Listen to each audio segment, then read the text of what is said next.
You're listening to the Not Just Numbers podcast, a conversation with mathematicians on their work and their lives to get to know them and discuss common biases and misconceptions. Hi everybody, Happy New Year and welcome to this episode of It's Not Just Number, the first of 2025. Today, next to me as usual, there is Anna. Hi. And we have two special guests. For the first time, we have two people that come from outside the University of Groningen and outside our institute. And I'm so excited about this episode. We wanted to do it since the first episodes of the first edition of the podcast, in fact. So with me, there are not just two mathematicians, but two artists, illustrators, communicators. And I'm really curious and looking forward to talk to them. Constanza and Martin, thank you very much for being here. And perhaps let's just introduce yourself in the way we let our guests introduce themselves by letting people know who you are, what you do, and in a way that is suitable, we say, for 5 years old. But as usual, take it with people that do not know much about mathematics, but might be interested in understand or know a bit more of what we do. Constanza, would you like to start? Sure. So thanks a lot for the invitation. I'm really happy to be here because, yes, I mean, since you started the podcast, I've been very excited about what you're doing and I'm really, really happy, really excited about the invitation and having the chance to be here. And so I go by Connie and I am associate professor in mathematics at the University of Seri, Paris. In France. This is near Paris. I do research in mathematical physics. I teach at the university and I also do science communication and I'm also an illustrator. So I'm a freelance illustrator. And all these things are combined in my daily life. And the aspect of my research in mathematics is that I do mathematical physics. So I look at problems that come from physics, from experimental physics, and in quantum mechanics. So I look at problems where the physicists look at the behavior of electrons in certain materials that have disorder or impurities. And I try to understand that from a mathematical point of view. So there is a whole mathematical framework that has been built around this by a community of mathematicians. And I'm part of this community and I work on still trying to understand and predict the behavior of electrons in materials. And in the mathematics that I use, it's analysis, functional analysis, probability theory, dynamical systems, and of course physics, which is why I love the topic, because it's really at the crossroads of many different disciplines. Thank you very much. Well, then thank you also from my side for the invitation. I'm an avid listener to this podcast since the first episode came out, and I've also been looking forward to this episode for quite a while now. Yeah, my name is Martin Skrodzki. I'm an assistant professor at TU Delft in the Computer Graphics and Visualization group. And what do? I do illustrations of mathematics and mathematics for illustrations. We're going to talk about illustrations of mathematics quite a bit in the second half of the podcast. So let me jump a bit into the second. What does it mean to use mathematics for illustrations? Think of data. You grow up as a kid, right? You have a certain height. So you might have stood at a wall and your parents have done little marks and you can actually see how these marks get taller and taller and taller while you grow. We would say that's one-dimensional data because you have one measurement. You could correlate that with something like your weight, which will probably also go up as you grow. Now you have two-dimensional data. You can easily plot that in a two-dimensional plot. You put your height on the x-axis, your weight on the y-axis. And now you can think about a lot of other data that you can measure on you, right? You could think about your clothing or your shoe size. You could think about what food you had that day or what music you liked, right? So these could even be what we call categorical data. And you can just collect a lot of this data, but at some point it becomes extremely hard to visualize this, specifically when you reach into 4 or 5 dimensionals. How do you look at this? But there's techniques out there that are so-called dimensionality reduction techniques that, despite the fact that this data lives in a high-dimensional space and we cannot look at it directly, try to give it a nice 2-dimensional embedding, so it gets the data down from the high-dimensional to the low-dimensional space for us to look at. And there's quite some math involved there. There's optimization involved. There's a lot of linear algebra, of course, because we're talking about these spaces. And the optimization problems itself have a lot of to do with calculus, of course, gradient descent methods, for instance.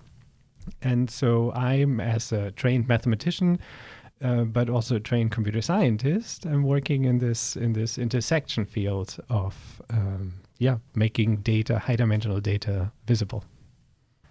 It's quite fascinating that both of you are working at the intersection of disciplines. In fact, many of our guests have been working at the intersection of disciplines, sometimes in the most abstract mathematics settings and sometimes closer to application or closer to other fields like computer science or physics. And for everybody, we always have similar and different ideas of why they were doing that. And I'm curious to ask you both why you do that. Connie, how did you come into mathematical physics and what is that spark you joy there? I actually came to mathematics quite late.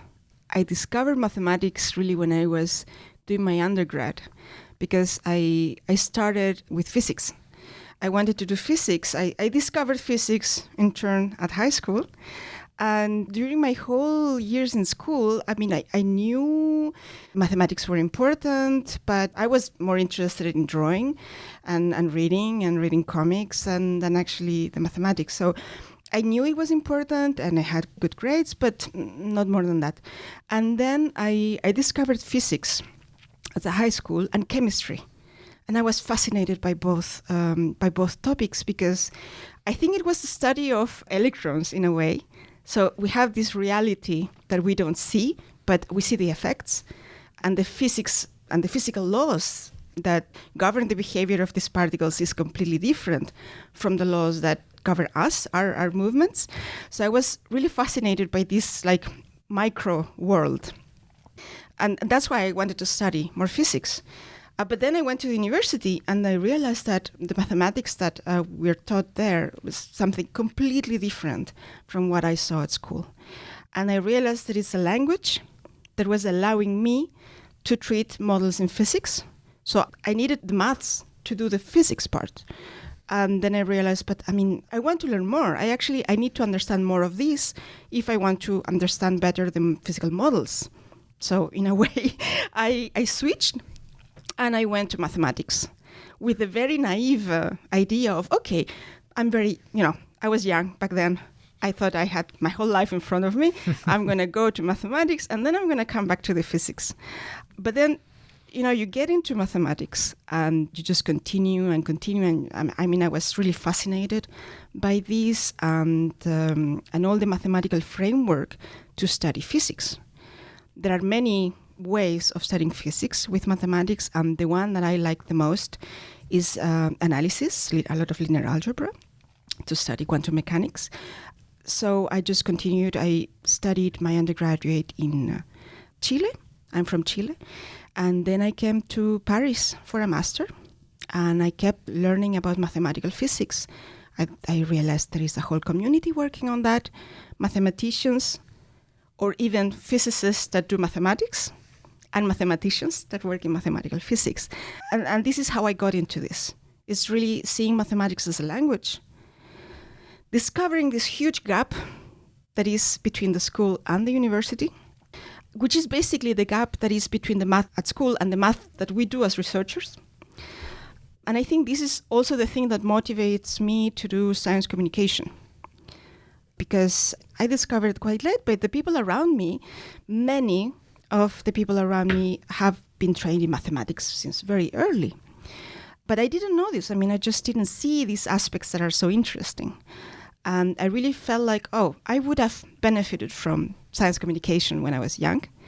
And also, I see it with the people that don't like mathematics, maybe because they don't find it interesting or because they're scared. I mean, I've also seen this around me, people that are very scared of mathematics or that have been traumatized by mathematics in their school years. And I also think that, they become adults that really try to avoid mathematics in every way. And I think that this really, it's marginalizing people from many important things that we can benefit from mathematics. So this experience, this life experience is what motivates me to do my research in mathematical physics, but also the science communication part. Wow, it also feels like convergence of interests, right? Because you're saying in the school you were very interested in comics and in drawings, and somehow stories and communication were already there to begin with, even before the physics, the chemistry, and the maths then steer you away from that. Exactly. So for me, really, the language, the drawings as a language, came first. Mm-hmm. But I think it's very natural. Kids also, before learning to write, they draw. This is a very natural way of expressing oneself. And I just kept it. I learned to write and to read, and I just kept drawing everything that was around me. And I've always been very interested in storytelling, in stories. I learn a lot from stories. Like, I can remember stories. Maybe I cannot remember computations in that detail, but I do remember stories because they evoke things in me, like feelings. So I always prefer to read stories than just like technical things, because also in the story you see like a logical sequence of things and motivations. So I understand better when there is context. And this is why I've always been so interested in comics and I draw. I love drawing. So yes, when the years, passed by, I realized I want to do science communication and I draw a lot. I'm just going to bring these things together. And also seeing mathematics as a language.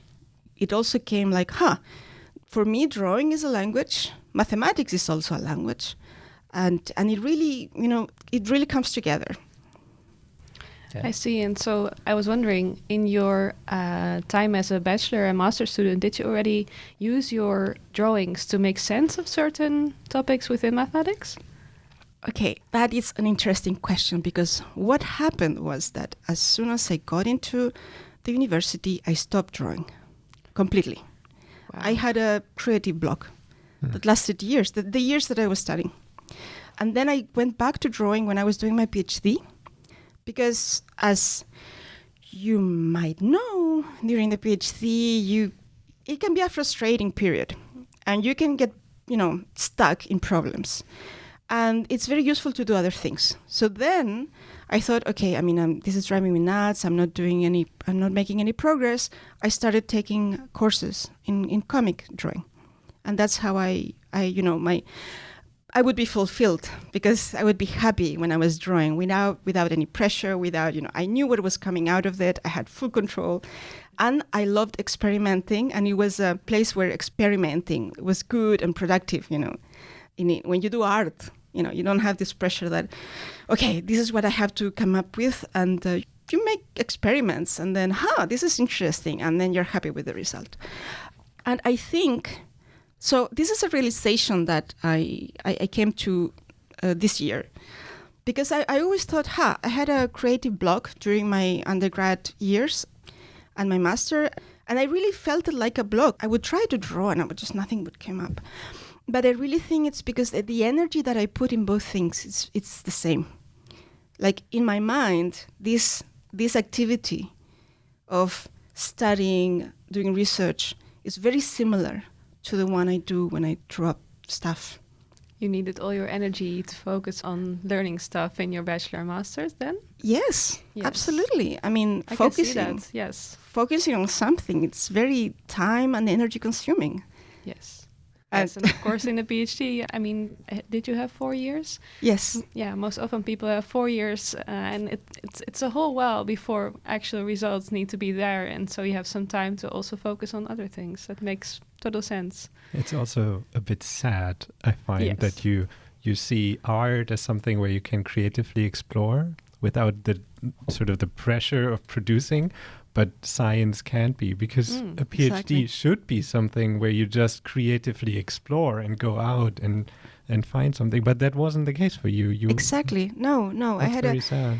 Yes, and now I have this different view that mathematics should be like this, like going to the art course.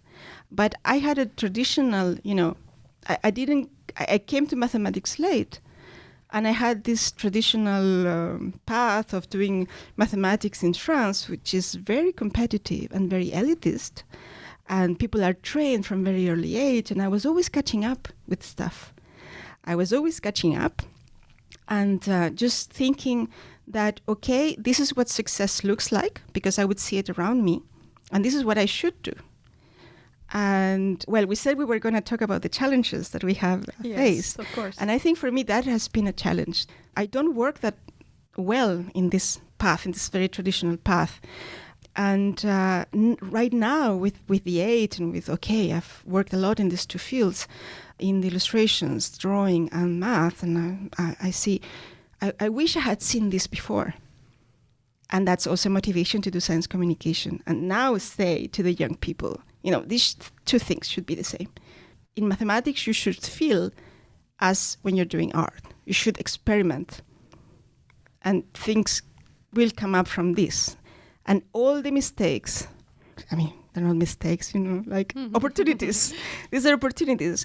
But when you're doing art, you let yourself fail in that way.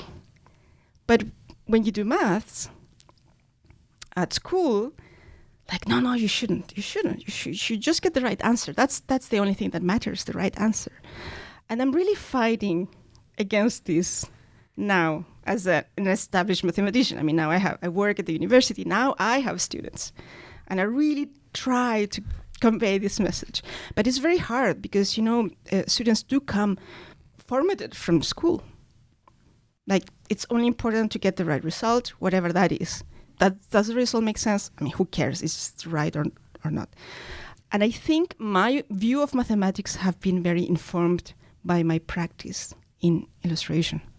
Yeah, that makes perfect sense, and is really knocking on an open door here. I completely and fully agree that, first of all, it really boils down to having good mentorship that makes you aware of the fact that you might be overdoing, and you should just make space for your thought, and especially you should make mistakes to refine your thoughts and understand what you're doing instead of hiding from them or trying to avoid them. So yeah, this is something that I think is changing, because I hear the same discussion from more and more colleagues all over the place. Right now we are about 3 different universities, and I see people nodding in the room. So it looks like we are all on board on the idea. And then I'm curious, Martin, then what is your relationship with art? And before that, what is the sparks you joy when you're doing your work? Oh, what do I enjoy? You were just talking, Connie, so many things you said resonated with me in the sense that I thought, where do I come from and how did I go there, right? And you said that you would have loved to benefit or have benefited from outreach when you were a kid. And in a sense, I was in that fortunate situation. So I grew up in a household that is non-academic. My mom sold books and my dad is a trained chemist, so not a studied chemist. So I was the first person to actually consider something like going to university. My uncle has a degree, but that's pretty much it in the family, and he has a degree in the social sciences. So, wow, mathematics or computer science? So I relied heavily on my teachers back in high school for guidance, for like, what do I do? Where do I do? What do I want to do? And they sent me to a lot of programs. I was in a fortunate situation where school was not problematic for me. Like I got good grades in most of my courses. And they sent me to outreach programs for gifted children or gifted pupils. And so I got in touch with a lot of mathematics early on, even mathematics that's more on the university college level already. And so when I was, I want to say 17, I had a 2-week summer camp where we looked into a new proof that primes can be computed in P, and I didn't get anything. Like, I did not understand a word in this course. It was 2 weeks of just sitting there and being mildly frustrated. But it was a cleansing experience in the sense of if you're a big fish in a small pond, you don't feel this, and suddenly you go out and you swim in the ocean and you see, oh, there's way bigger fish. And so it was a good leveling experience for me, which helped a lot when I transitioned into university, right? You said that there's this gap between schools and university, and that's definitely true also in Germany, where I grew up in the German school system and academically, that high school mathematics has nothing to do whatsoever with university mathematics. I had this idea of what I would expect, but I also had this prior experience of, oh, but it's really hard, and do I want to get into this? So I initially tended towards going to computer science, and my original goal was to become a computer science high school teacher. That's something I knew, that's something I've seen, that's something I thought I'm probably gonna be good at. I enjoy teaching. I enjoy explaining. I enjoy going out there and making sense of something to people. That gives me tremendous joy. So I thought that's good, right? Like, computer science is something I enjoy. Teaching is something I enjoy. We have no computer science teachers in this country whatsoever, so I'm always going to be employed. What's there not to like? That's another way of looking at it. It's actually very positive. And my math teacher was so upset because she really wanted me to study math. And we had this long conversations, me and my computer science teacher, me and my math teacher, and they were a bit like the little angel and another little angel, I guess, but both trying to convince me, like, go into this. And somewhere in my mind, I thought, why not both? So I went to the university office where you needed to enroll. Germany is still very much based on paper, so no digital enrollment or whatsoever, right? You go there and you fill out a form. And on that form, I just ticked 2 bachelor courses. I just ticked the bachelor studies for mathematics and computer science. And the person behind the counter said, like, you sure? I'm going to give it a try, right? That's youth. Huh? Yeah. That's really youth. Yeah. You feel capable of anything. I felt capable of anything. I'm not so sure that 3 years later, when I actually had to write a bachelor thesis that combined both, then convinced 2 different committees that I'm handing in 1 bachelor thesis, but get 2 bachelor degrees for this.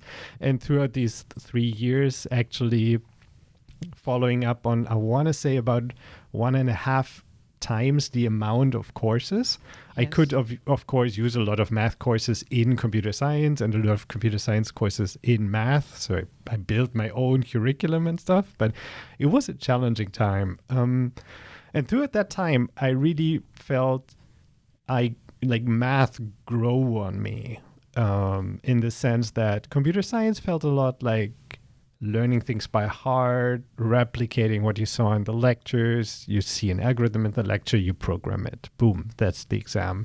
In math, it was way more creative. It was really, here's a bunch of tools, go out and play, and maybe you get it right. And that was so much more resonating with me than the computer science part, that for my master's, I decided to stick with mathematics. So did you feel the same pressure of needing to produce something, so devoid of creativity maybe in studying? Because there's a lot of pressure if you're doing 2 bachelors at the same time. I definitely felt it in computer science. I think that what really drove me away from computer science, that even in a course like the software practicum, where it's all about creating something, there were such clear guidelines. It was so much narrowed down that they managed to make this super creative course into something very boring and treadmill-like. And in a sense, I'm very much with Connie here, that now I'm a coordinator for the software project at TU Delft, and I'm really, really trying hard not to make the students feel like that, and to encourage them to really pursue this creatively instead of trying to find a list of checkboxes and checking them.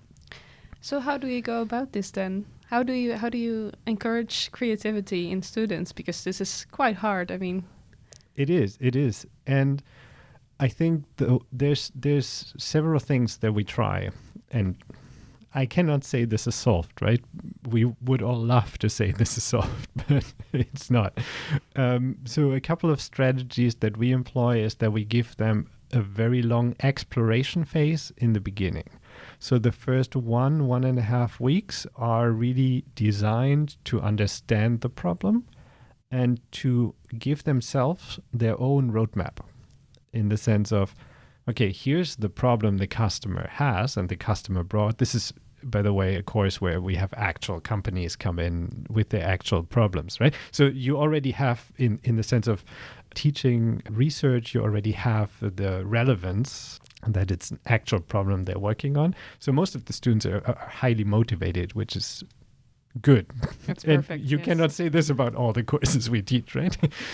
So you have this motivated students, they work on a relevant problem, and they get to give themselves their own roadmap as to what they want to achieve in these 10 weeks or these remaining 8 weeks after the research phase. And we basically let them go, and then we have a check-in moment at the midterm where we say, okay, how did this go so far? Yeah, did you actually follow your own plans? Is that still something that makes sense? And for many groups, it needs a correction one way or the other. There were some groups that are overly ambitious, so you need to, level them down a bit and get them to a more realistic framework. There's groups that are under ambitious because they think, if we formulate less goals, we're going to check them all. And there you see this what you just called this formatting, or this sort of framework that they are set in. So they give themselves very little goals, and then they check them off very easily, and then they say, oh, we're all done. But that's not what the course is about, right? The course should be about creatively and fully filling these 10 weeks. And so some of these groups we actually need to bump up and say, okay, guys, but now you need to give yourself new goals. So then they have to be creative in the sense of, where do we even go from here? How do we expand something? So that's some of the things we try. And so continuing for a little while, we can discuss something else later, but I'm very interested. How would you go about grading this then? Because it's creativity is hard to grade, right? Yes, totally. We have a rubric that we follow, and we always grade these groups in a committee that has very different interaction points with the group. So I am there as a software project coordinator, and for a group where everything went well, I haven't seen this group in the semester or in the quarter, right? I'm only there for the exam. So the only thing I see from them is their final report and their presentation at the end. We have the client there. So we have the clients from the company come to TU Delft and listen to the final presentation, read the report, and give us their impression on, is that actually now a solution to their problem? What did that help them? What did potentially also the discussions they had with the group help? And most importantly, we have a teaching assistant there. And the teaching assistant was with the group every single week throughout the entire process. And when it comes to creativity, this is the person I turn to. I'm turning to another student that went through the whole thing themselves. And I say, okay, so how did they do it? How did they approach it? Right? Did they did they take their first idea and run with it? Or did they really think about it? Did they sort of combine ideas? Did they iterate? Right? And these are the questions we ask and we discuss together. And in this discussion, we then come to a grade. Wow. I mean, I would love to give them all 10s, but that's not Yes. possible, right? In a perfect world, yeah. I had the experience of running projects with students, and what I valued a lot was, first, the design process that is behind this procedure, these iterations of, try to come up with ideas, but also try to understand well the problem. What is the need? Because you might be asked for a software that does A, but actually when you really study the need, it's actually a software that would do B. And then running through the ideas and coming up with one idea to develop and coming up with a prototype, because I guess they did a prototype, and testing it. This is really something that people that do design, industrial design, this is their living. I mean, they do design process for breakfast, but we don't usually. I mean, like the rest of the world doesn't. And this is it's very similar to, the scientific method in a way. And I'm really a huge fan of this design process. And I wish this would be, I wish one had the time to integrate it more in other courses and other activities. Like whenever I do science communication, I would like to apply this design process, but it's costly. It requires a lot of resources. Like you have a whole course, they have you, they have the TA, they have a client, the university found someone to work with them. This is very costly, but I think the result and the experience is it's huge. Yes, definitely. And we had actually a course in mathematics in Berlin at the Free University of Berlin, where I got my PhD. We have a course in mathematics that's called scientific illustration. It doesn't have anything to do with scientific illustration. It's really about illustrating mathematics. And it is also a project-based course. So it's really a course where throughout the course, the students get to know certain basic principles of actual scientific illustration. So they would learn a bit about discrete geometry processing, and how to visualize things, how to use software to do that. But then there is no exam, but there's a list of potential topics, and the students grab this and they can come up with their own visualization, and they write a bit of a report in the sense of, just like you described it, right? In the sense of they understand what they're visualizing, and they pick a key property there, and then they visualize it and they describe how their visualization aids or illustrates this key property. And it's a very famous course among the students. They really enjoy it and they like it. That's wonderful. I'd like to have had that course, honestly. Me too. Let's, sorry to interrupt the discussion. Let's take just a small step back and then we get back into this again. Because I still want to ask you something that is non-academic related. So what do you do outside mathematics or computer science and physics? Martin, would you like to chip in? Sure. Well, I think the one thing that I do when I really need to get my mind off things is sports. I've tried various sports in my life. I've played volleyball in high school. Towards the end of high school, that became sort of impractical. Everyone was studying for their finals, and then it's really, really hard to get the team together. And a couple of friends of mine said, oh, but look, this one sports club here in our town, they just started this new class on this weird Japanese thing called Aikido. Do you want to go? Do you want to check it out? I was 17 then, and I'm doing this ever since now. So I have more than 20 years of Aikido experience under my, which I can now say, black belt. Impressive. And it's just such a great sport. I have had, I want to say, I think, really only one ever training session where I came home and was not completely rejuvenated and felt like everything just went out of my head. I could fully be there in the sport, in the moment. It's a very challenging martial art. It's one of the more complicated ones in the sense of technical difficulty. So where in karate or judo, you might get your black belt after, say, 2 years of very rigorous training. In Aikido, the average is more like 8 to 10 years. So you really need to take your time and get behind the intricacies. But what resonates with me in Aikido is that it's also a sport where you need to motivate yourself because there's no competition whatsoever. In karate or judo, you would go to a tournament, you would fight people and you would win or lose, but right? And this might be motivating or not to you. In Aikido, that's non-existent. Aikido, if you translate it from Japanese, means the way to use your inner energy to create harmony.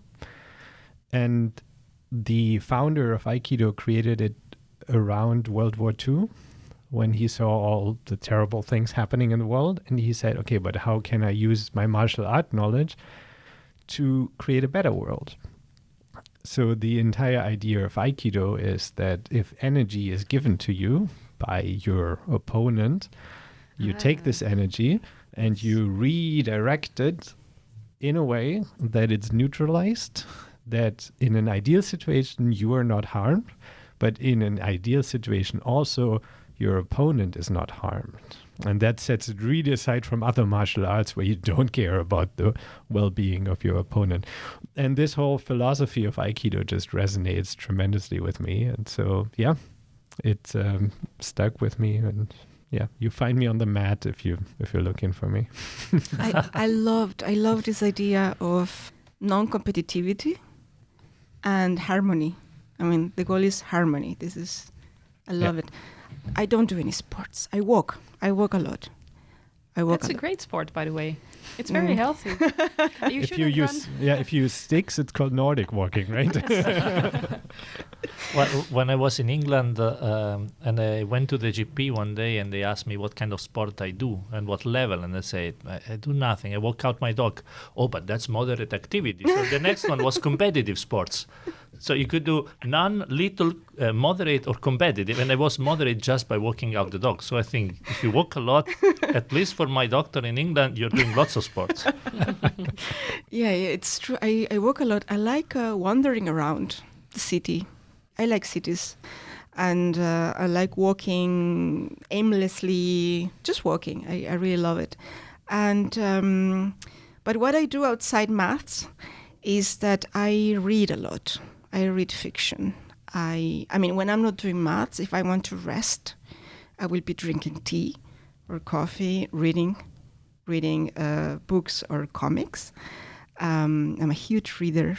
Or watching weird movies, like black and white, 40s, 50s, or modern, but weird movies. Like, yeah, I like that. I like... to be stimulated visually, and something that is an actual hobby. I mean, you will see me taking courses like weekends or even a full week. Is medieval illuminations. I love medieval illuminations. What is an illumination? Just like becoming the Buddha, or something else? Well, can you find like nirvana through medieval illuminations? I mean, there is a lot of...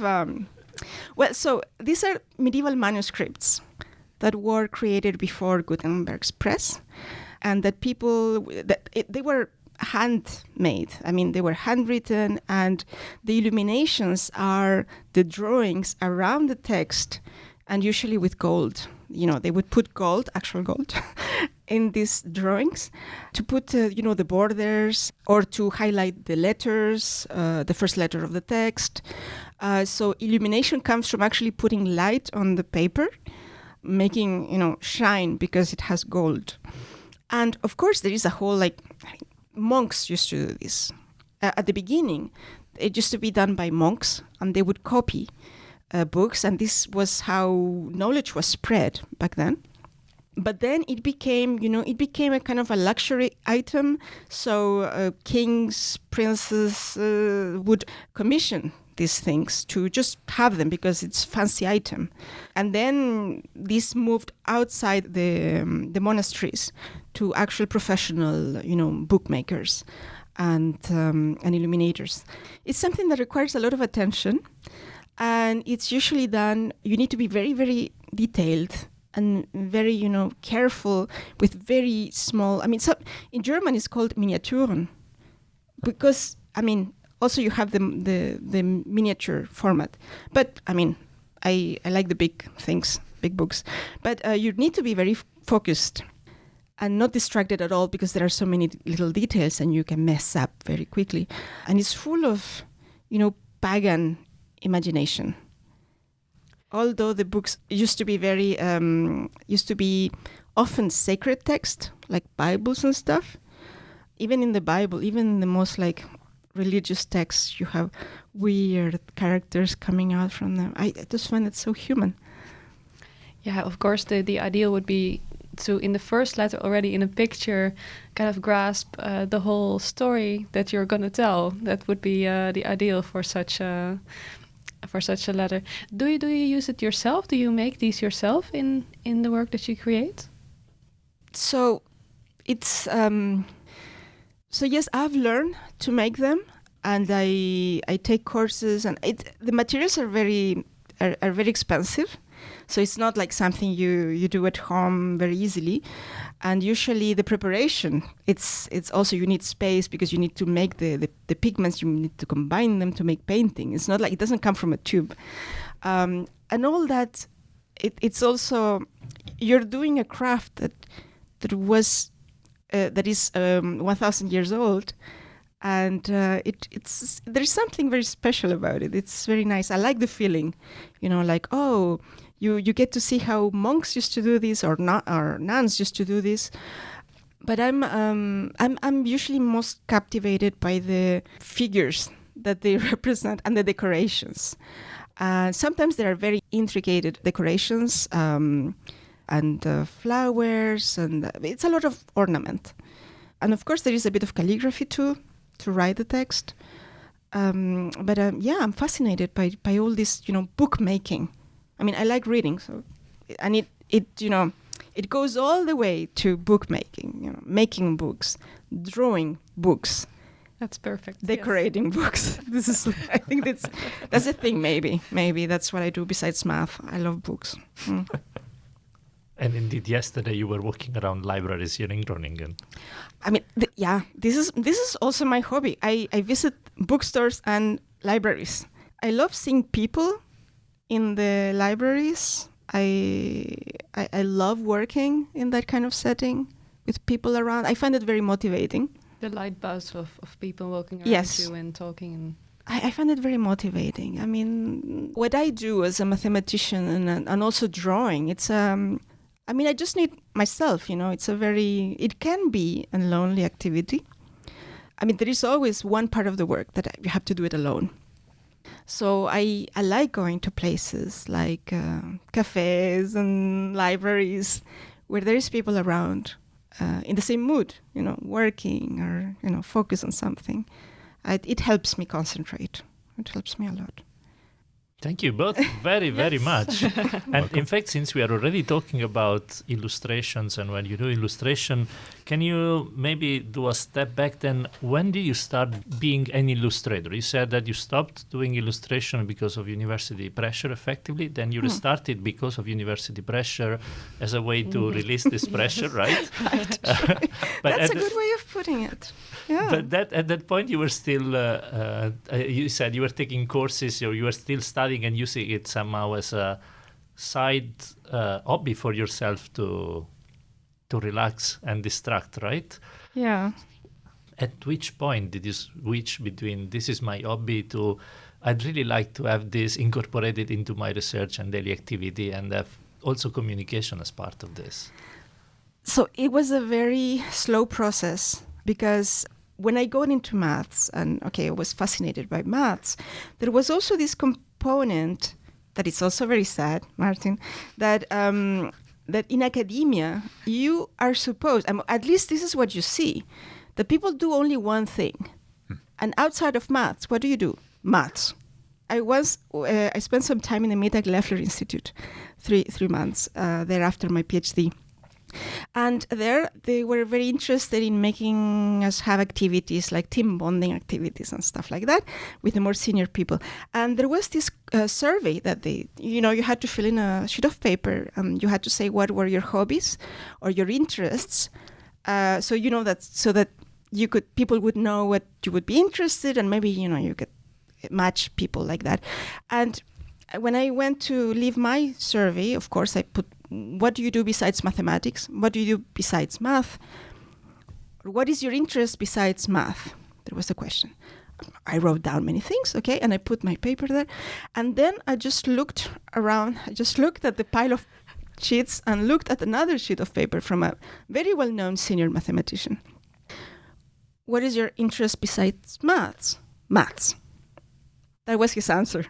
Maths. And I thought, yeah, this really shows you like what the culture is in academia, at least in my discipline, is that you're really supposed to be, breathing and doing maths all the time. And for me, it was very hard to integrate that in my professional life. I thought this was not possible. And for many years, I thought that I had to choose between doing illustrations and having a career as a mathematician. I thought these two were incompatible. At least this is what I understood from my environment. I was doing my postdocs in Germany. And, it's very competitive and you really have to look very professional. And I thought that doing something else besides mathematics would be seen as that I was being unprofessional. Because, the time I was spending, on my weekends, I wasn't working on my research. I was drawing. So, yes, of course. If I had spent all the time that I was spending on drawings, I would have been more productive, absolutely. But I couldn't. I just could not. I needed to spend some time doing something else. And it took me years to understand that I actually need to do that and that it's okay. So being able to get to where I am today, where people know what I do, they know that I do science communication and that it's also part of my job, has taken years. It's a very slow process and also something that motivates me to say this shouldn't be a slow process. This shouldn't be like a get to know yourself kind of process. It should be from the beginning clear that you can have other interests and that you can combine them with your career as a mathematician. So in hindsight, if you would have already integrated your creative processes, your drawing, this passion for illustrations into your studying as a bachelor and master student, would it have brought you to the same point that you're now, as in your career? I don't think so. I think maybe I would have got a job in pure science communication, probably, because there was, of course, a path of less resistance. The science communication part. The illustration part, for me, is a path of less resistance. So, and maybe if I had been more open about this back then in my environment, maybe there would have been more. I would have seen that there are job offers for this, which I didn't see back then. I didn't know. But it's true that this is something that is changing over the years. I see this change. Like nowadays, universities value science communication. Funding agencies value science communication. So there is a market for this. So you can find professionals that do this full time.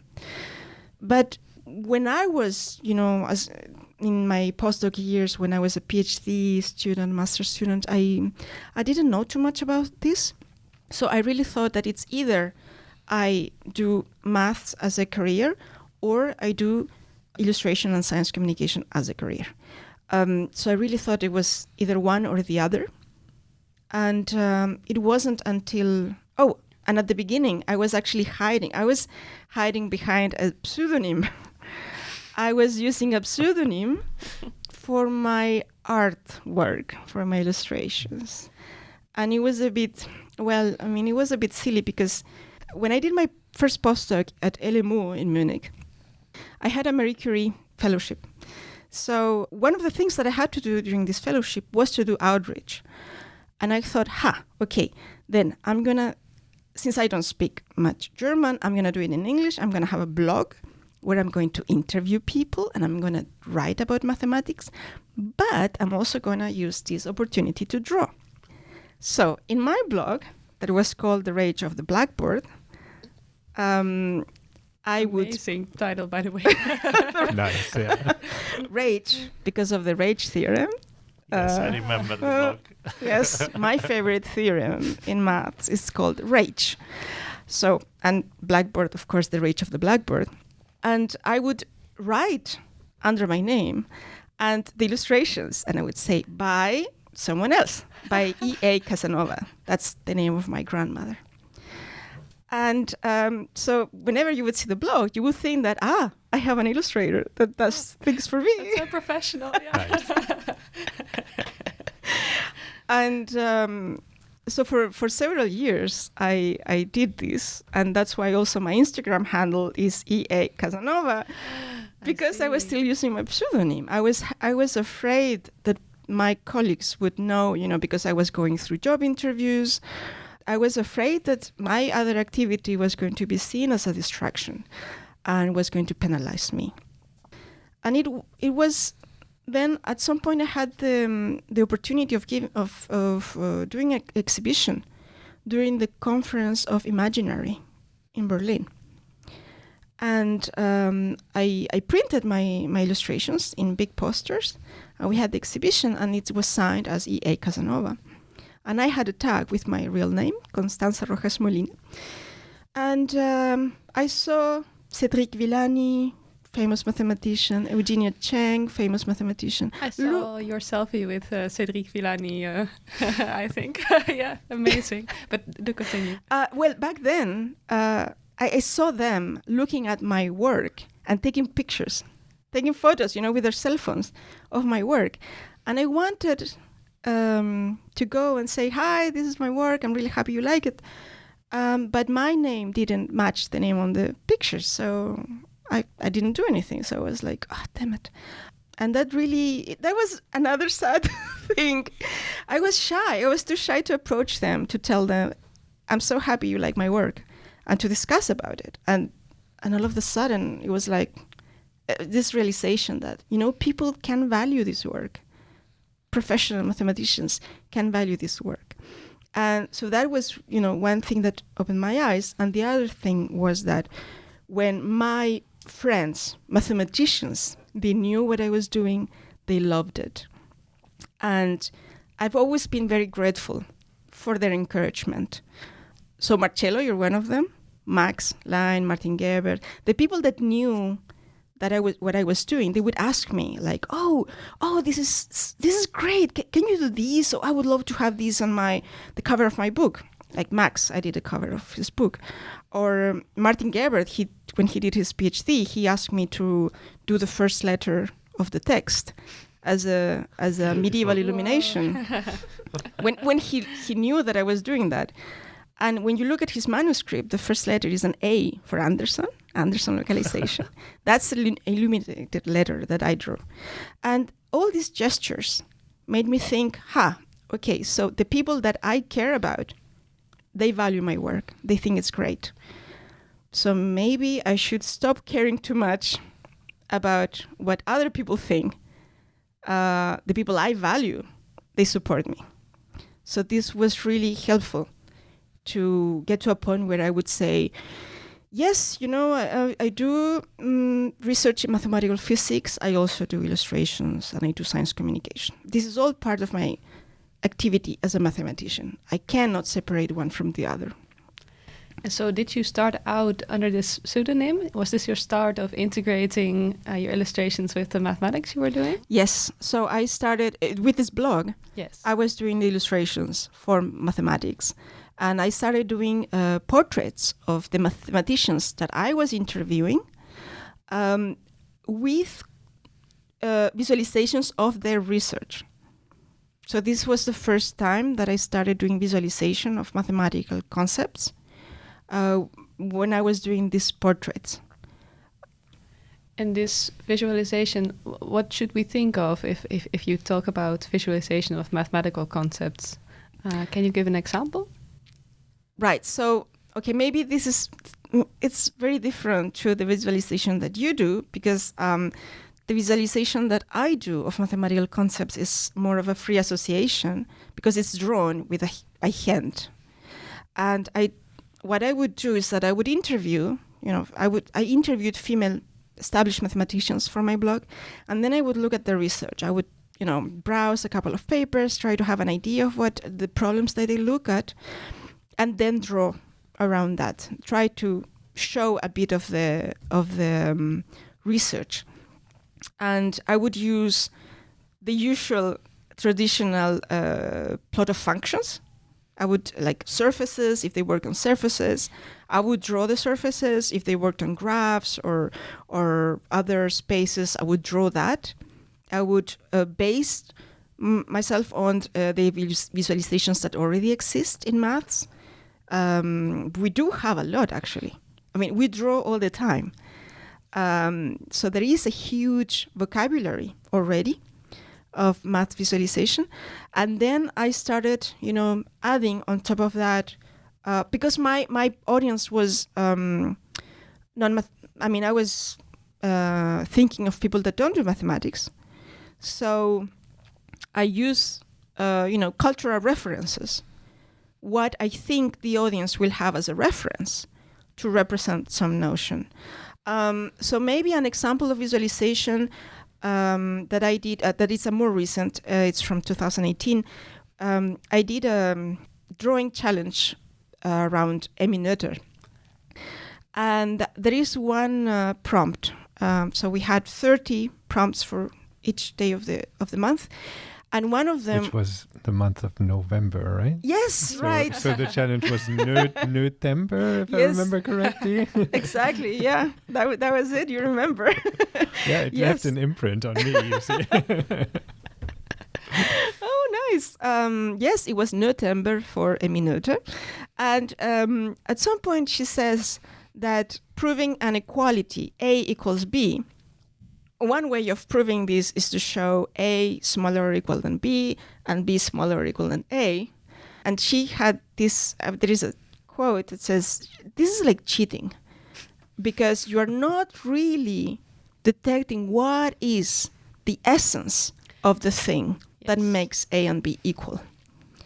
And the way I drew this, I draw Eminöter looking at this equality, A equals B, and with little particles coming from A and B and coming together, with the hands. You're really trying to see what is the essence of A, the essence of B, and seeing that these are equal.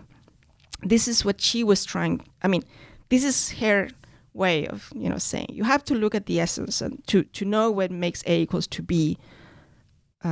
This is the way of doing it, not cheating with inequalities. That's amazing. Yeah. For the curious listeners, we will add the links to both November, the Math Year Challenge, the Rage of the Blackboard illustration, and the interview, so that you can go and roam around and have fun. I'm curious to compare your story and your experience with Martin's experience, because also the bachelor and master and the PhD, it felt very different. So what brought you to illustration and how they shaped your career? Yeah, interesting. I have many points to connect again to what you said. You said that it felt very slow as a process. And for me, it felt both incredibly fast and incredibly slow. It felt incredibly fast in the sense that I started my PhD in 2015. I was working on point set surfaces, so like understanding particles and like how they behave and how you can treat them mathematically. And we were on a skiing retreat with our work group where you ski during the afternoon and then you have talks, which is a terrible idea because everyone's tired and falls asleep. But anyway, we did this. Maybe that's on purpose. Yeah, maybe it is. Yeah, lets you get away with sloppier talks. But we were talking, right? And during these retreats, you just really brainstorm and just free floating. And someone said, "Oh, but particles, right? That's basically sand, right? Sand grains are really small particles." And then somebody else says, "Oh, do you guys know Chladni patterns? Because they do something with sand," right? So for those of the listeners who don't know, please look it up, or we can link something in the show notes, including a funny illustration. So I'll put that as well. Yes. So basically, it's if you imagine a vibrating metal plate and you sprinkle some sand on it, and the plate vibrates, then you would intuitively think as the vibration continues, the sand grains are jumping around and eventually all of them have fallen off. And that's generally also true. However, if you manage to hit the vibration to an eigenfrequency of the plate, then the sand grains do not all fall off, but some of them start to collect in certain patterns. These are sort of the patterns of self-deletion of the wave when they get reflected at the plate. And so we looked at this video and it was really cool. And somebody said, "Whoa, but what would that look like in 3D?" And we're like, yeah, that can't be too hard, right? So we spend the afternoon solving the physics equation, which is just the wave equation for some eigenfrequencies in a cube. And we're like, oh, but now we have the equation here, so we should be able to visualize it. So we threw together some really quick visualization, basically on the train ride home.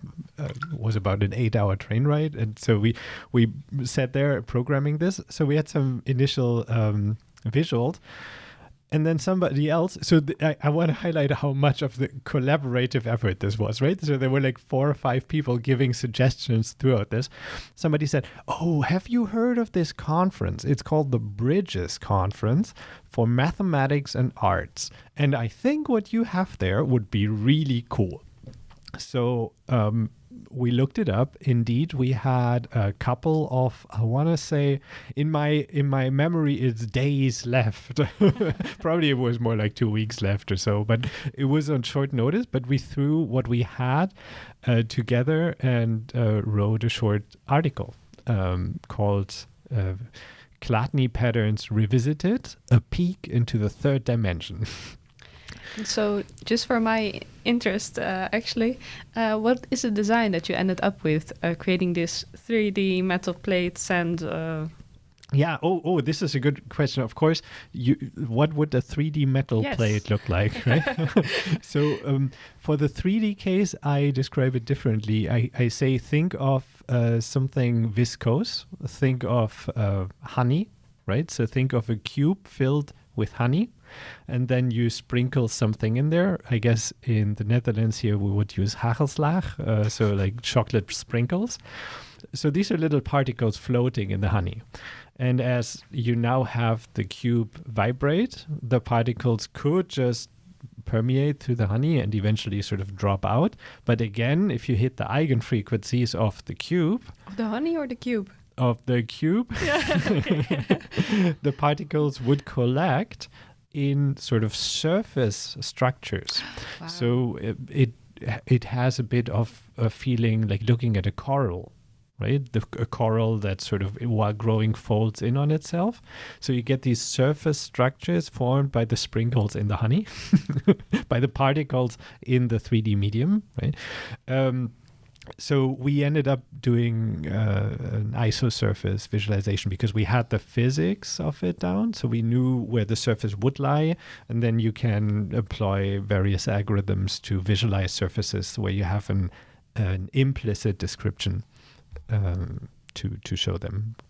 Have you actually tried to make a transparent cubic jar filled of honey and sprinkles? So this is on my to-do list for ever since we published this paper. I want to do this. So if any of the listeners has the knowledge of how to do this or the stamina, please get in touch.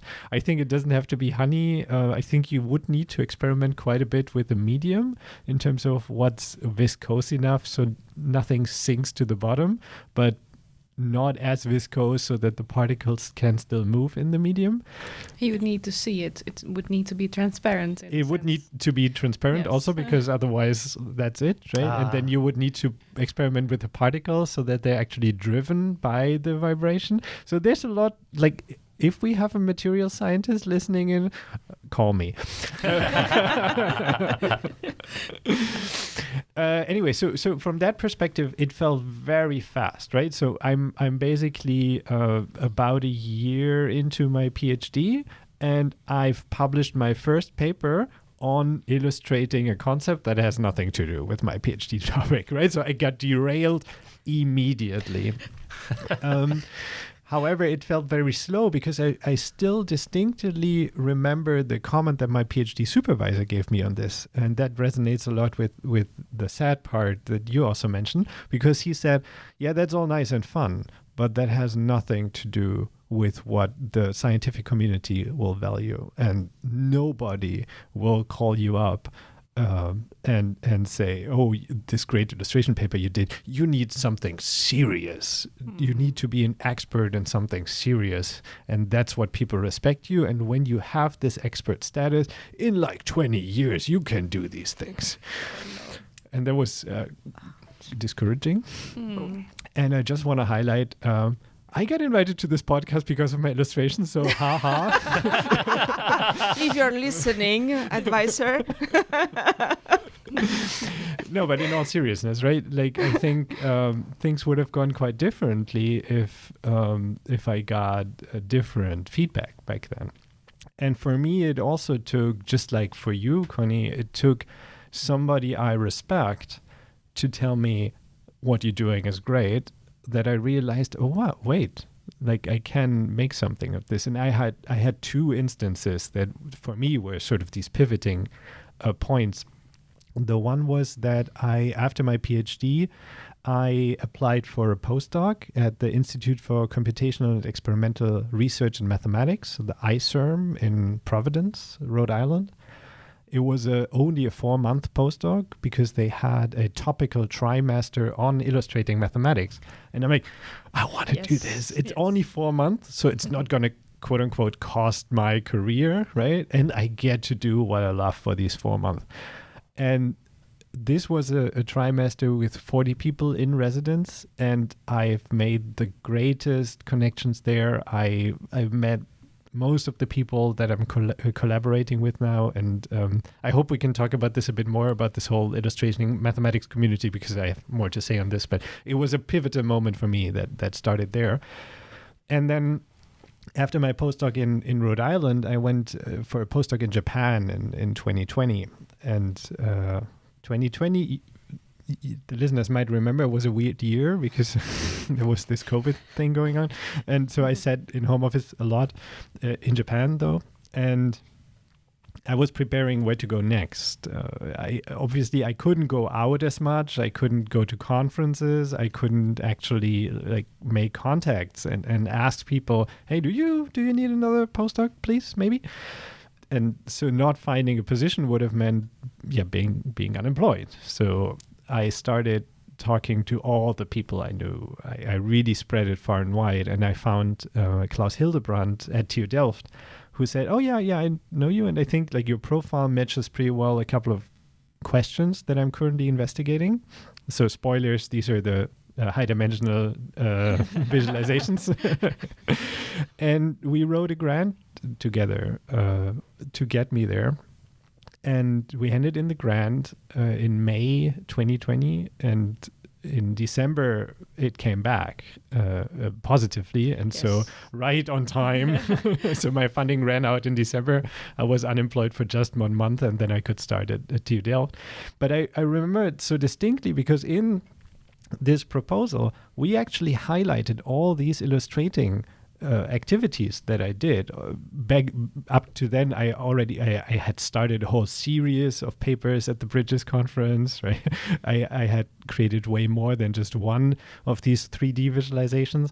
And the reviewer of this grant, of this like super important to me, very important grant, the reviewer said, yeah, and the candidate is really, really suited super well for this illustration topic because he already has so much experience in this area. And I'm like, yes, yes, finally. But this recognition is something that's so important and that really can kill the whole vibe and drive you in a whole different direction.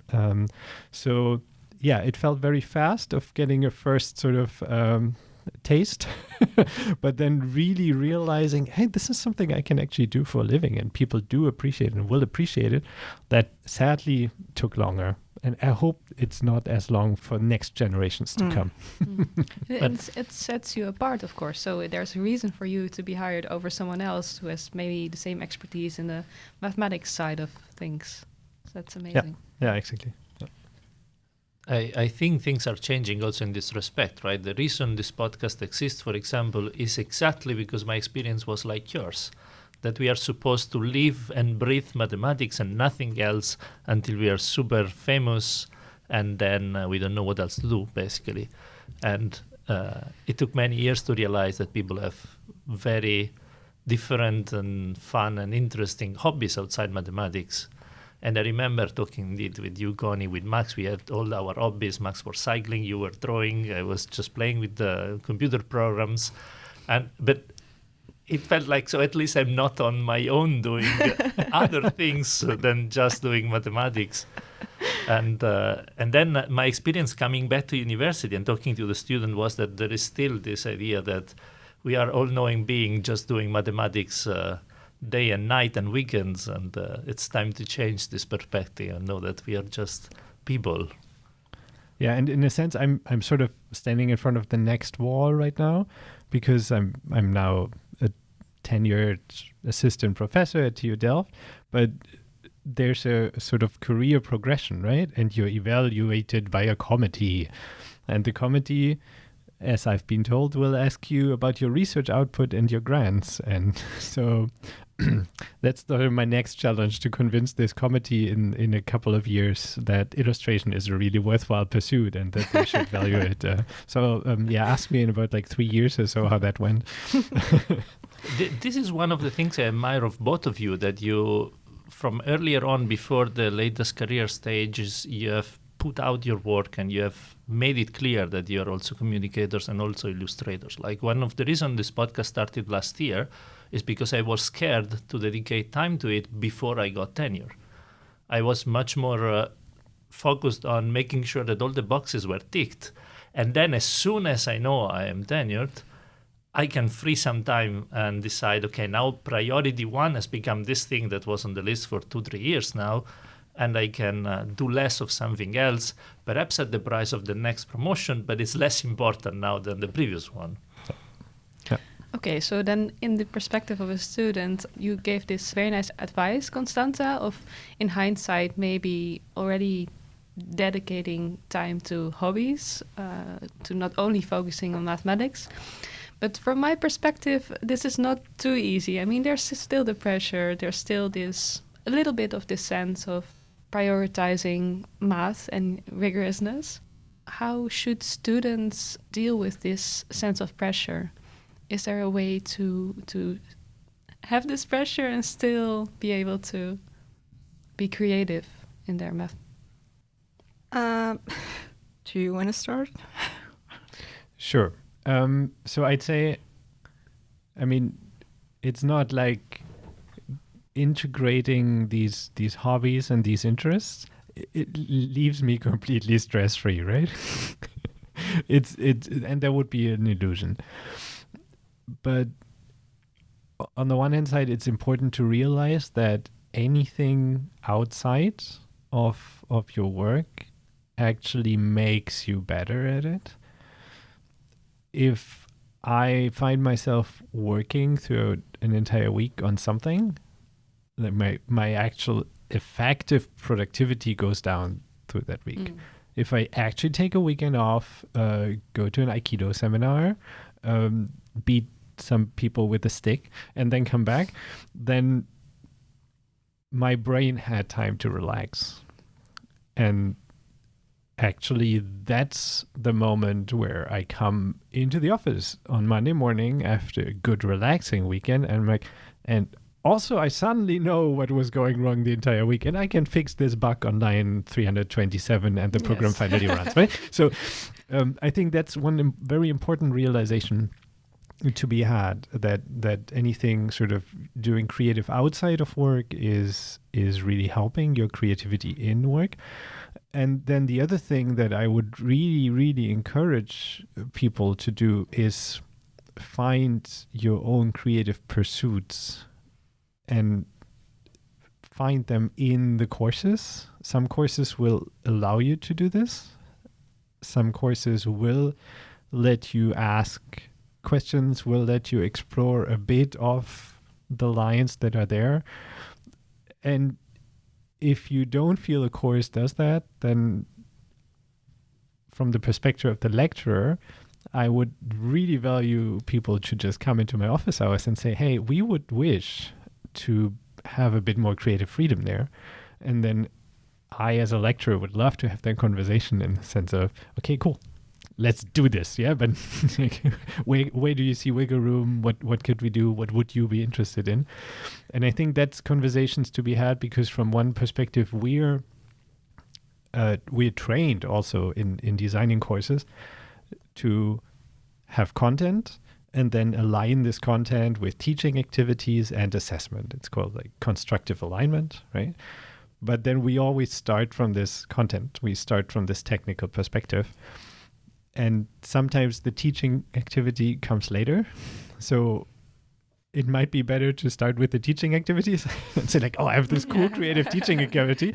To what content does it lend itself well, right? Where So can I that's integrate something, it? where can I integrate it? And that's something where I think we as lecturers are also super happy for suggestions along the lines of, so maybe to make one very, very tangible suggestion here is, one of the teaching activities that you would learn about in the UTQ, in the Universal Teaching Qualification, is at the end of class, just always take 2 minutes, let students write down what they found memorable in this class. Collect all the papers, and at the end of the year, before the final exam, give it to the students as a collection of like their own thoughts put down to paper, right? And that's a super small activity. It takes 2 minutes out of your 90 minutes class. It's nothing. Yeah. But it brings in this bit of creativity where students can just create, and then you don't give anything on the notes. If students want to doodle, that's perfectly fine. If somebody wants to make bullet points, equally fine, right? Anyone can explore. And I think it's on us, but also on you as students to think about it and to help us grow these lectures together and bring in more creativity. Of course. What do you say, Connie? Yeah, I think you made very good points, because there is this... I really feel like what you do outside your main activity as a student or as a researcher at the university really makes you a whole person. It's part of your identity, and it's also a place where you express yourself and you develop values that then you will bring to your day job or to your main activity. So what Martin said, what you said about you need this play time to be creative, this is absolutely key. You need a time to play, a time to disconnect in order to be creative. You need, this is something that is well known, and you cannot study, 24/7. You need this time to rest and then also to play with other things. The brain, works like that. You're doing other things, and then this is where you have these eureka moments when you're doing other things and you see connections. And thinking of connections, what we do as mathematicians, we need to make connections between different things. This is how we come up with new ideas. And this comes also from doing other activities. You discuss with people. I think this is extremely important, to talk to other people. And if you're a student, it's very important that you find your community. If you want to, you have different interests, it's very helpful to have people around you with whom you can share your interests, but also who can encourage you to do the things that you are interested in and that can help you see value in what you do. Really, I mean, also as a math learner, we have a whole ecosystem around us that really influence the way that we learn. And I really think this is very important. And to be surrounded by people that support you. I mean, this is true in any aspect of life. I mean, to have, but, as mathematicians, I mean, nobody tells you should develop your network. Nobody tells you that, but it's also true in mathematics that you should develop a community. Ideally, indeed, a mentor would tell you this, right? But I think mentorship in academia is something where we still have a long way to go. Yeah, it's a really tough a miss. I remember my supervisor, Andreas, at some point he told me, now you should build your network, but do not just look at important people, because by the time you are there, they will be all retired. Look at people your age will be there with you at the moment. And I think this was one of the most valuable tips that they gave me. Just make friends, but make sure you don't fixate on the famous people. Just fixate on people your age, because that will be your community in 15 years. Yeah, but indeed, you brought up the question from the student perspective now.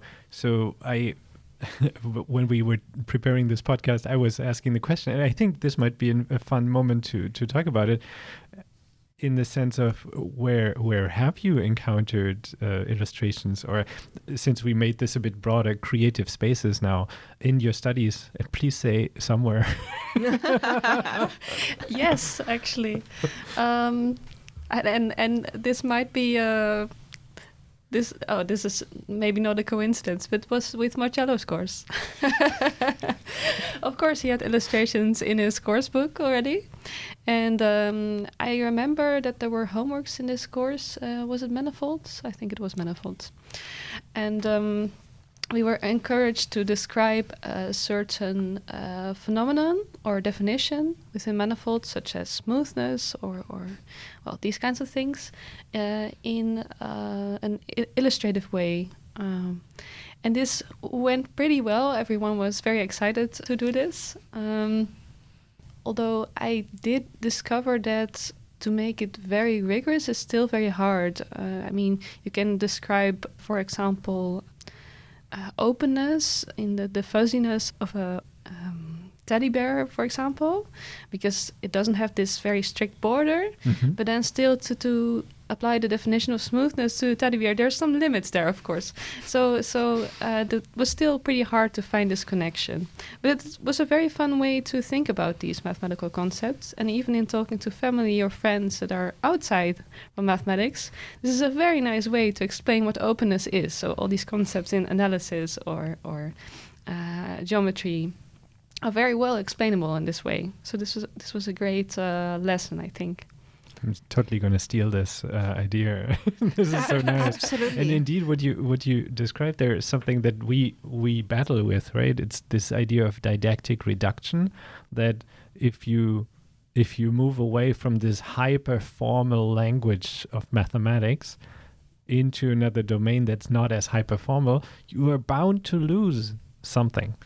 And then the question is, what do you sacrifice, and how are you open about this sacrifice, in the sense of, I am communicating this one aspect here, don't nail me down on all the other things, right? You're communicating openness with your teddy bear, and maybe not so much vector fields, although you could comb the teddy bear, I guess. But yeah, I mean, the continuously combed hedgehog example is, of course, a nice way to describe this phenomenon. Yeah, exactly. Yes. But the idea was exactly that one. There was exactly, since you cannot use the definition, because that was a requirement, you cannot write down the definition. You have to write in your own word or with your own means what, for example, a manifold is. And I had a student knitted the manifold, for example.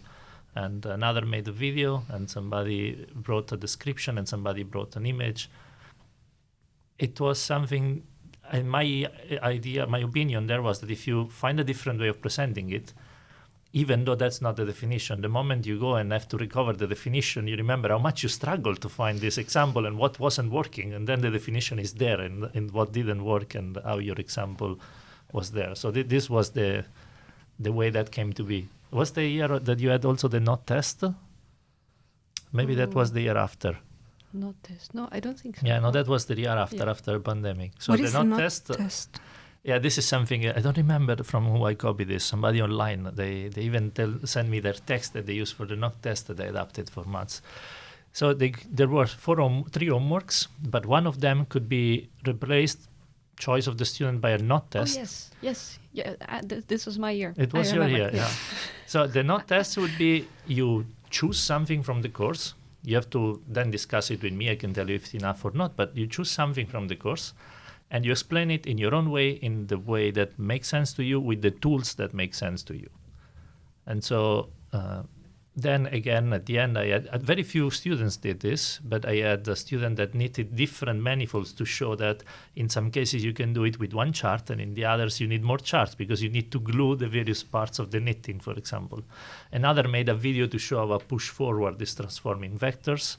There was one, I've lost it when they canceled the website, the old website. There was a student that made a 3-page meme on the degree of madness of the analysis of manifold course. So she was peeling basically the onion from the basic definition of topology all the way to symplectic manifolds, where there was like fire, like you were going to hell. And you could click on all of this and there was a description of what it meant, each of the words, which was a majestic way. It was super nice.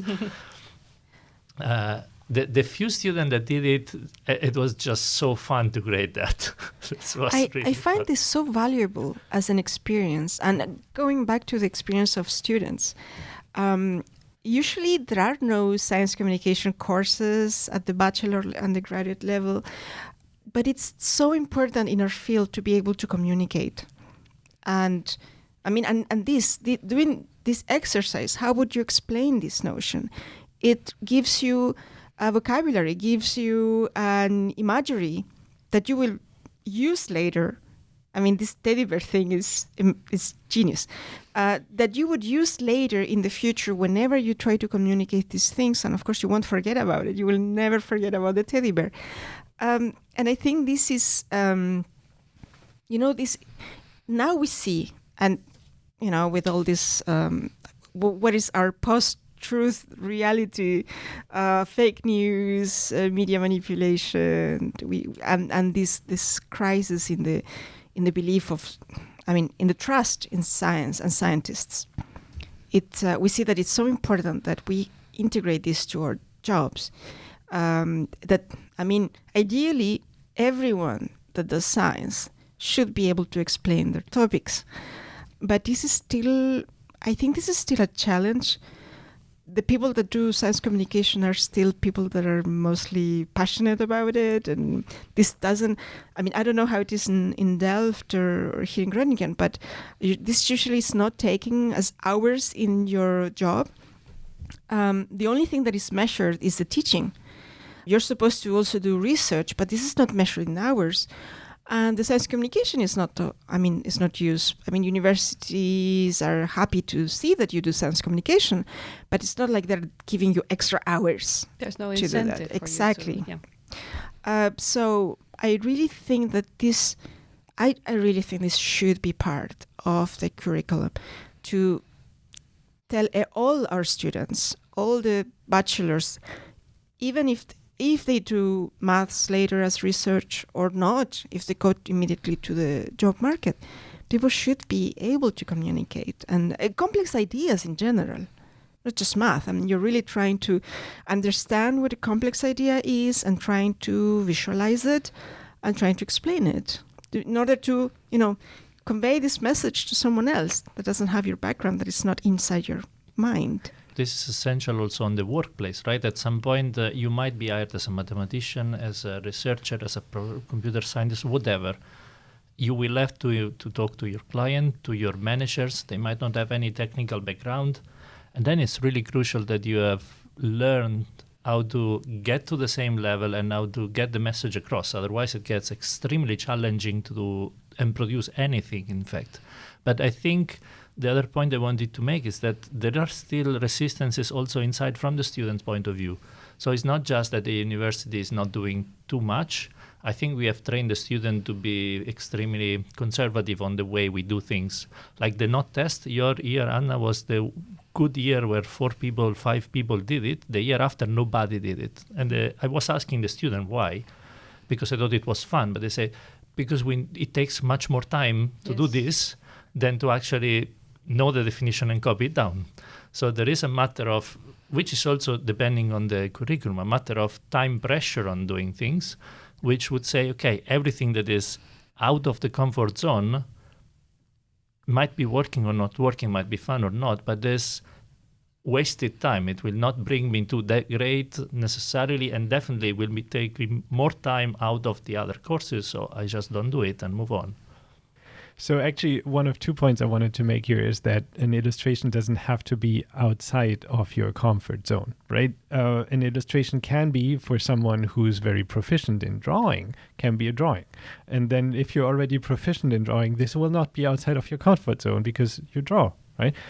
But if you're a person who has a teddy bear at home, you can use that teddy bear, right? I mean, it's if you have tools at your disposal and you use these tools, then it will feel ideally very natural to you, right? When we came up with this illustration, we used all the tools and algorithms we already had in place, and we threw stuff together, and it felt at no point like, oh, I'm sweating now, right? So illustration, in the sense that I like to use it, is really using this super diverse set of technologies, of modalities that we have available, and any of these can be reinterpreted.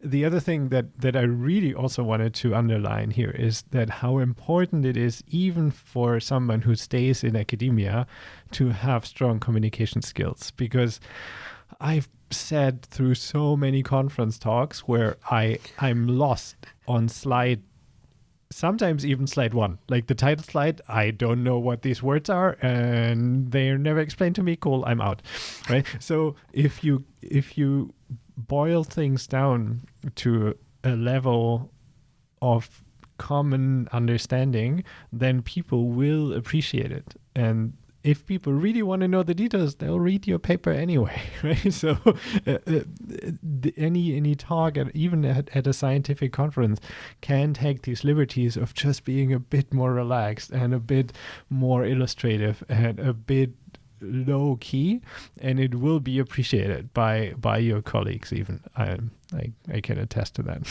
But I really think that this goes in the direction of like our milieu is very conservative, and you have like standards and a way of doing things, and it shouldn't look too easy. And this is something that it really makes me question the way we do things, like the seminar format, because it often happens that because you don't understand or you don't understand even the motivation, you just, okay, it's an hour of your life that you better bring something else to do. You bring your laptop, because it might be that you are going to waste an hour of your life, and very busy. We're all very busy. So, and you have colleagues that bring their laptops to do other stuff in the seminar. I mean, because we have all accepted this, and also this, a bit uptight attitude toward the seminar and the presentation of results. It doesn't feel like something informal. Like when I go give a seminar, one thing is that, of course, I want to promote my work. But one thing that is even more important for me when I'm working on, and it's not like I have a research program, is to get ideas, to talk to people. Maybe they will suggest references that I don't know of. I mean, I benefit more from the interaction than from giving my speech. Of course, preparing talks, it's also a very good exercise to put order in your ideas. But when I will go and move and travel to another place, it's because I want to have an interaction. And this calls for an informal setting where people feel free to interrupt, to ask, to discuss together, to debate. I wish we could have more interaction in what we do. This is a challenge, a current challenge. And yeah. I wanted to ask you about this because I tried once in a course, also taught by Marcello, by the way, which was about presenting. To present this topic, mathematical topic, with only pictures, no text. And I would love to do this as much as possible, of course, for everything I present. But then I do feel indeed this sense of maybe being not too professional, people not taking me seriously because it doesn't seem that hard. But then that's not the point, right? It being that hard. Is there a good way to find this mix, or to sometimes do it only or mostly with illustrations, sometimes not? Have you done this before? So I really think that there is no recipe for doing this. I love science communication. I do it a lot, but there are also days where I'm just bad at it. You know, I have had my bad days giving talks, and this happens to everyone. And I think it's really and you experiment. You experiment. Sometimes one thing that works really well in one audience, it will not work at all with another audience. This has happened to me too. I really think that it's a constant process of experimenting. I think one thing to keep in mind when you do this experimenting is that you are there, you give your talk, you think, oh, these people now will remember me for the bad talk. Nobody could care less. I mean, if it's a bad talk, they just wouldn't listen and don't remember you, and it's not the problem. So there is nothing to lose in trying things out. And if it works, works. If it's not, it doesn't. But for the next time, you will know. That's true. And I think to a certain degree, what would you be afraid of? In the sense that to come across non-professional, to show that what you're working on is not actually that hard. I'd say I'd go back to was it Winston Churchill who said, I bring you a long speech because I didn't have time to prepare a short one. And the same holds for these talks, right? If I can make it seem to everyone in this audience that what I'm doing is super easy, and they go out of this talk and say, wow, that was actually all super easy, then I was successful with that talk, because I made a topic that I've worked hard seem easy to them and seem understandable and relatable to them. And what I tend to do is to highlight, as I said, just with the didactic reduction, right? I tend to highlight the point I'm making, but then I tend to also highlight that I'm shoving a shitload of stuff under the rug. And that I really just want to have them grasp the main concepts here, and that I'm always happy to talk about details afterwards. And I think then you show that there's more behind this, right? You're a bit like a magician, maybe. You're doing the trick, but you're not showing all your cards. And I think if you're open and verbal about this, people tend to really appreciate this. And appreciate that they can take a broad idea and follow up if they feel, yeah, this is really interesting and necessary to me. I'm so happy that you're of this opinion, because this is indeed my fear, that not everyone will think in this way, that it's actually harder to summarize very hard things in very simple seeming illustrations or words.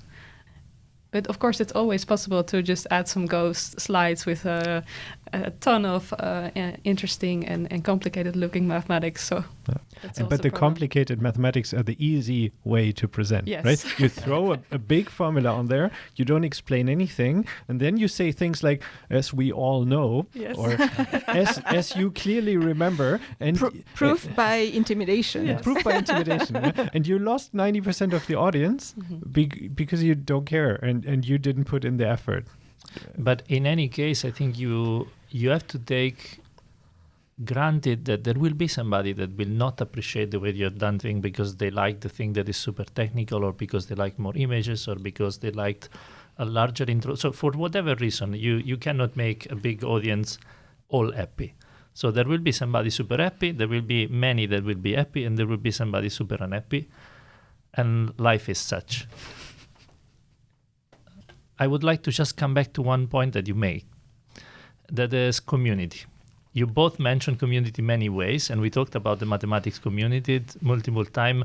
Can I ask you what's the experience with the illustration community before we close this episode? Martin, would you like to start, since you said you had something to say about that? Yeah, sure. So the thing that I wanted to highlight is there is community because it doesn't feel like, if you're studying math and if you're in sort of your bubble, you don't know what's out there. So one of the things that I wanted to highlight is there is an illustrating mathematics community. After the 2019 topical trimester on illustrating mathematics, we founded an illustrating mathematics steering committee.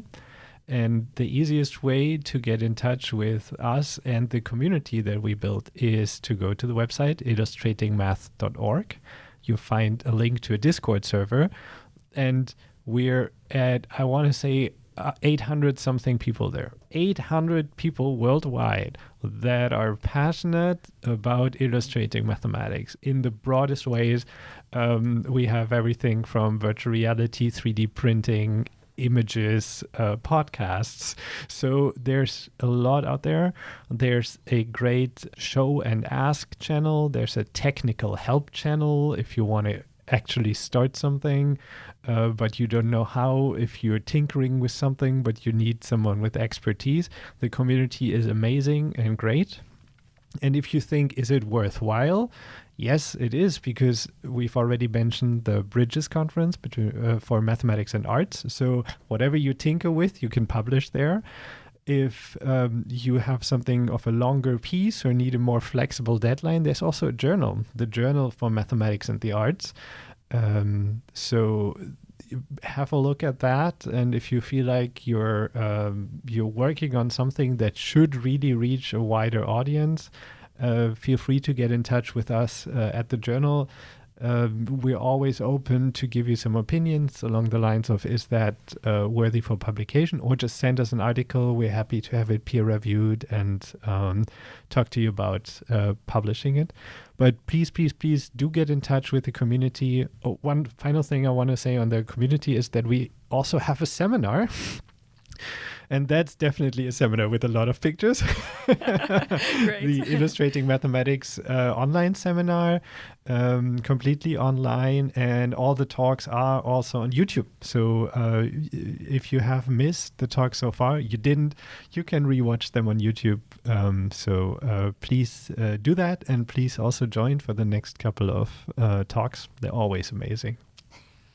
Thanks. We will add all the links in the show notes so that I'll send you a long list later. That's great. Thank you. And also for science communication and mathematics, there is a big community.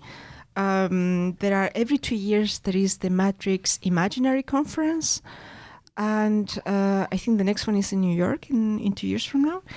And I've met amazing people there doing science communication in general in mathematics, but also people that do illustrations in the way of comics and, by hand, more like lo-fi illustration. And I've also found my community just collaborating with people. And this is where I wanted to show you, this comic that I did with Beto Mercado in Chile, and that then we translated in French. I don't know if you can. I will put the link also to the book in the show notes. Yes, thanks. And just collaborating with people, like meeting in conferences or meeting, you start doing projects together and, realize that have similar interests. I think it's good to talk about your interests and the other things that you do. So that's when you meet people and think of, I've been thinking of this, maybe you can help me. I think this is very useful.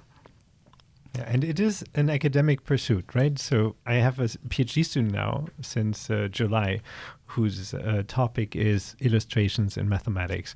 So we really try to make this a thing that's happening and that's ongoing and that's getting established.